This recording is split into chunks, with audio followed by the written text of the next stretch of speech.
Jadi tidur itu mekanismenya seperti tadi. Saat kita memasuki gelombang alfa, gelombang delta, maka saat itu kita masuk pada kondisi hipnosis itu namanya. Sehingga saat itu ya nur insan keluar, tetapi kita masih bernafas. Dan satu-satunya yang tidak pernah ikut tidur dalam tubuh kita adalah nafas. Makanya kadang-kadang kita ini ya belajar agama itu sudah kejauhan. Coba kita renungi sekarang.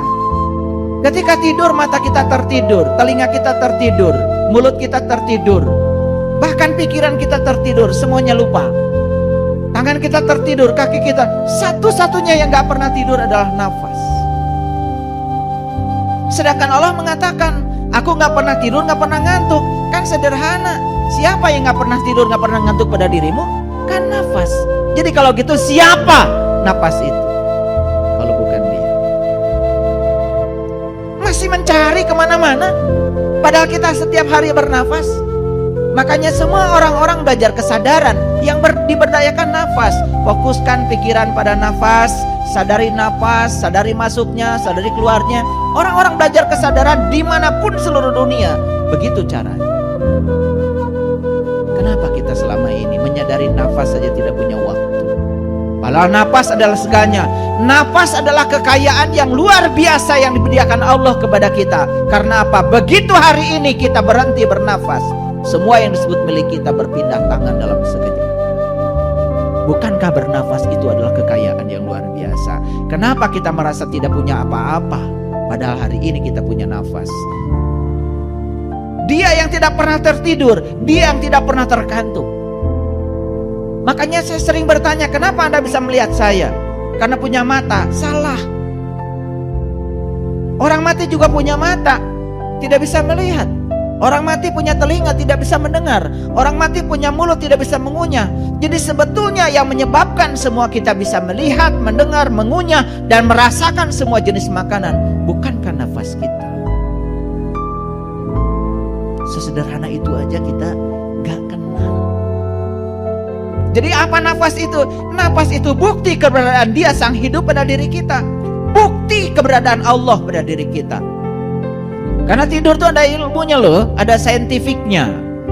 Nah ini saya jelaskan dulu supaya ngerti sedikit ya. Karena kita udah tidur bertahun-tahun ngertinya enggak. Maka Allah bilang dalam Al-Quran, fa iza sawaituhu wa nafakhtu fihi min ruhi faqa'u lahu sajidin. Ketika aku sudah selesai menciptakan tubuhmu, aku tiupkan ruhku. Ternyata ruhku itu wujudnya adalah nur. Dalam tradisi Islam, nur itu dikenal 3. Yang pertama nurullah, cahaya Allah. Yang kedua nur Muhammad, cahaya terpuji. Dan itu yang pertama Allah ciptakan sebelum menciptakan alam semesta.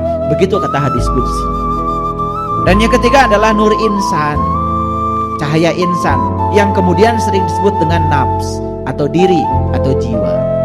Jadi sebenarnya jiwa itu adalah bagian terkecil dari ruhku yang Tuhan tiupkan ke dalam diri kita. Nah jadi sebetulnya saat seseorang tidur, itu gelombang otaknya itu masuk di gelombang alfa.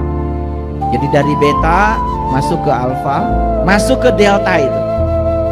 Nah udah, disitulah kemudian tidur terjadi.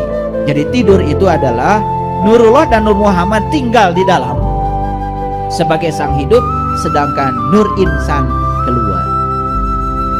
Itu tidur. Jadi bangun tidur berarti Nur insan kembali lagi memanunggal dengan yang 3. Ini saintifiknya tidur.